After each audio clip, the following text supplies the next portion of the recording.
এই জন্মের ক্রমোন্নতি ঘটাবো, ক্রমোন্নতি। এখন এখানে আছি, পরে ভগবানের পাদপদ্মে ভগবানের ধামে যাব। এ গেল একটা উদাহরণ দিলাম, রূপ। রস, আমরা যদি ভগবানের প্রসাদ রান্না করি, খিচুড়ি রান্না করলাম, খিচুড়ি হলো, আর পাশে গাওয়া ঘিয়ের লুচি হচ্ছে,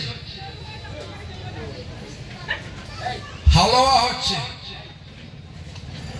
শাহ পনির, চিলি পনির, আর এখানে খিচুড়ি আর ছেঁচড়া। খাবেন কোনটা খাবেন? ওটা প্রসাদ নয়, এটা প্রসাদ। এটা একজন একজন বৈষ্ণব তার সামর্থ্য নিয়ে পাকিয়েছে, রান্না করেছে, তিনি দিচ্ছেন। আমরা কিন্তু যাবো ওখানে। কেন? গাওয়া ঘিয়ের লুচি নাকি সে যখন পদ্ম ফুলের মতো বসে, পদ্মের মধু এত স্বাদিষ্ট, মানে এত সুস্বাদু, কি হয়? সে উঠতে চায় না, উঠতে চায় না।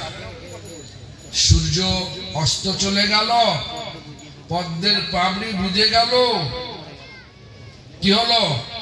প্রাণ বাজলো না মরলো?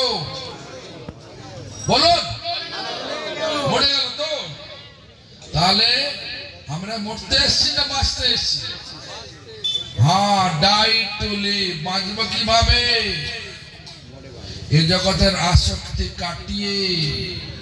যেখানে আসক্তি সেখানে গতি, যেখানে আসক্তি সেখানে গতি। ভোগে আসক্তি এই ভোগভূমিতে নিয়ে আসবে। এটা ভোগভূমি, সকলে সকলকে ভোগ করতে চায়।